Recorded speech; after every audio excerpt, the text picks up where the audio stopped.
이번에는 김기현 전 대표 얘기 들어보겠습니다. 자, 먼저 윤재욱 국민의힘 당대표 권한대행의 목소리부터 들어보시죠. 김기현 대표님과 장제원 의원님의 결단이 우리 당의 변화와 총선 승리를 위한 진심으로 인정받기 위해서는 우리 당의 모든 구성원들이 더욱 하나로 뭉쳐 당을 정비하고 총선을 대비하는 데 한치의 흐트러짐이 없는 모습을 국민들께 보여드려야 합니다.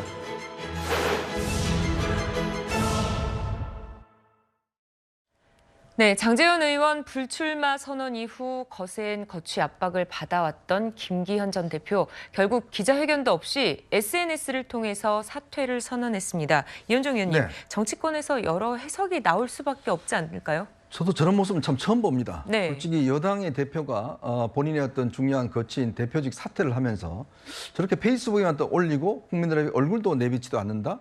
저는 이거 도저히 상식적으로 있을 수 없는 일이라고 보는 것이거든요. 네. 정치를 잘했건 못했건 간에 국민의 어떤 면에서 보면 한 당의 대표였습니다. 예. 그렇다면 떳떳하게 국민들 앞에 나와서 자, 저 이런 이유로 그만둡니다. 자, 그럼 이런 본인의 입장 이런 것들 밝혀야 되는 게 저는 당연한 것이다라는 생각이 드는데 네. 이것 자체만으로 저는 이게 김기현 대표의 정치 생명은 솔직히 이야기해서 저는 이제 뭐 거의 끝나간다는 생각이 듭니다. 왜냐, 정치인들은요 언제든 다시 돌아올 수 있습니다. 근데 중요한 거는 퇴장할 때 어떤 모습으로 가느냐. 딱 대비가 되는 게 지금 장제원 의원이잖아요. 예. 장제원의 본인이 불출마 선언하면서 많이 박수받고 또 지역에 행사하고 하는 걸 모습 보면 저는 그걸로 동력을 찾는 거거든요. 정치라는 게 그렇습니다. 기본적으로 어떤 나갈 때 들어갈 때 충분히 기회가 있지만 본인이 어떤 방식으로 나가느냐가 정말 중요한데 저는 김기현 대표가 결정적 패착을 범했다. 또 하나는 지금 김기현 대표가 본인이 우리가 당연히 상식적으로 어떤 정당의 수장이었지 않습니까? 그러면 당대표직과 국회의원직 두 개 중에서 어떤 걸 선택해야 되나? 당연히 당대표를 책임지고 내가 이 지역에 불출마하더라도 당대표로서 책임을 다하겠다는 게 우리가 상식적인 생각이거든요. 네. 근데 정반대의 생각을 했습니다. 대표는 안 해도 좋은데 국회의원은 되겠다? 그러면 지금 이념한 혁신위가 그동안 제안했던 본인이 임명에 제안했던 중진들 불출마 등등은 어떻게 되는 거죠? 아니 당대표 본인은 그러면 지역가 출마하겠다고 그러는데 다른 사람은 내가 왜 가? 라고 당연히 그렇게 이야기할 거 아니겠습니까?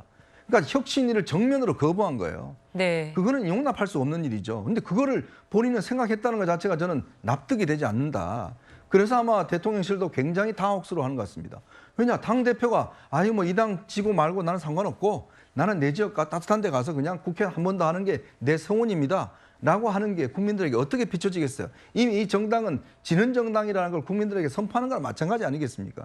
그런 면에서 저는 김기현 대표가 이 정치적 판단이 결정적인 패착을 미쳤고 결국 자신의 또 마지막 상의를 뭔가 반전의 계기를 삼으려고 하기 위해서 이준석, 그다음에 이상민, 나경원 의원을 쭉 만났다는 거 그것도 제가 볼 때는 이미 당대표직이 거의 끊어져 가는 마당에 그런 했다는 것 자체도 굉장히 부적절한 상황이었다 이런 생각이 듭니다. 이렇게 되면 공천을 못 받을까요? 저는 공천 관련해서 첫 번째로 탈락시킬 거예요. 왜냐? 생각해 보십시오. 지금 당 입장에서 보면 당을 심각하게 어떤 면에서 위기로 모는 거 아니겠습니까? 예. 그러면 누가 공천 하겠습니까?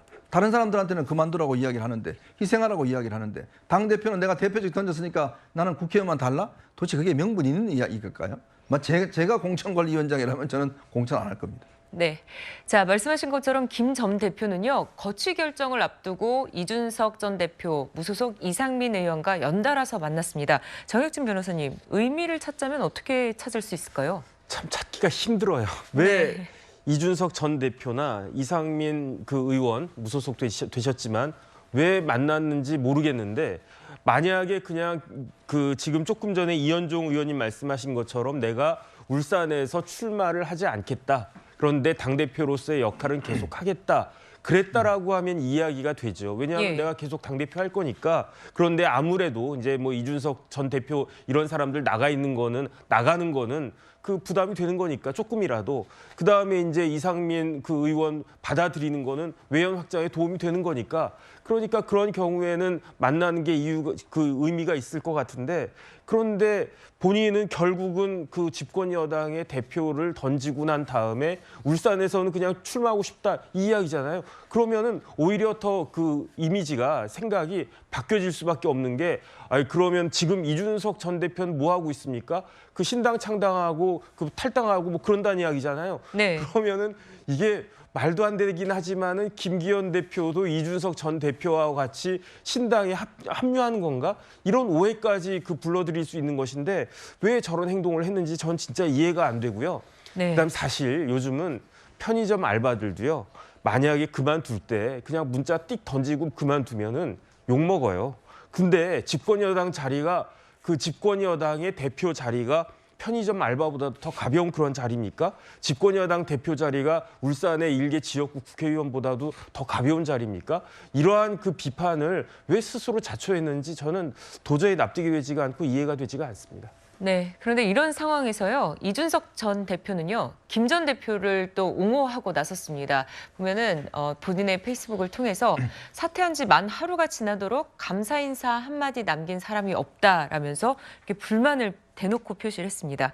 그런데 또 보면요, 불과 얼마 전에는요, 이준석 전 대표가 김 전 대표를 향해 이런 말들을 쏟아내기도 했습니다.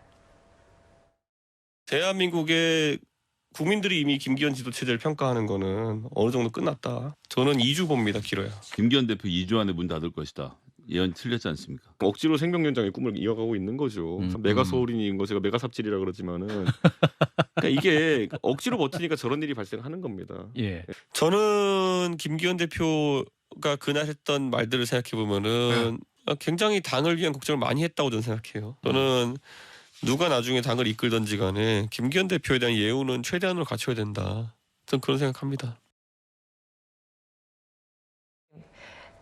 이준석 전 대표가 이렇게 갑자기 지원 사격에 나선 이유 뭘까요? 제가 볼 때는 이제 그 전에 나눴던 얘기를 얘기하잖아요. 네. 아마 거기서 윤석열 정부, 윤석열 대통령에 대한 이제 서로의 비판적 입장이 일치했다고 생각해요, 저는 기본적으로. 그러니까 본인도 어쨌든 이준석 전 대표도 팽을 당했다고 생각하잖아요, 지금. 자기를 네. 쫓아냈다고 생각하고 있고, 체리 따봉 문자 그 이후에.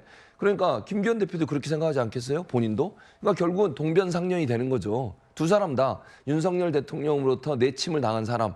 그러니 공통점이 있는 거죠. 결국은 제가 볼 때는 두 사람이 그런 얘기를 나눴을 가능성이 높다고 생각해요. 김기현 대표도 물론 제가 들은 건 아니지만 제가 그냥 추측해 보면 네. 이준석 전 대표 만나서 지금 힘들었을 것 같다. 나도 힘들었다. 이 정부 오래 못 갈 것 같다. 이런 얘기 하지 않았겠어요? 그러니까 두 사람이 코드가 딱 맞는 거잖아요. 그때부터 태도가 바뀌어요. 결국은 이제 앞으로 두 사람이 계속 이제 현 정부, 윤석열 정부에 대한 비판적 입장을 쏟아내는 그런 역할을 할 가능성이 높아진다고 보여지고 그 코드가 맞았기 때문에 결국은 저렇게 다시 옹호한 쪽으로 바뀌었을 가능성이 있다. 그럼 정치적으로 서로의 이해관계에 의해서 뭉쳐진 것이지 저는 두 사람의 신뢰관계가 크다 이렇게 보지는 않습니다. 네. 이번에는 장제원 의원 쪽으로 눈을 돌려보겠습니다. 불출마 선언 후 마지막 의정 보고회를 열었는데 이 자리에서 가족들에게 이런 얘기들을 남겼습니다.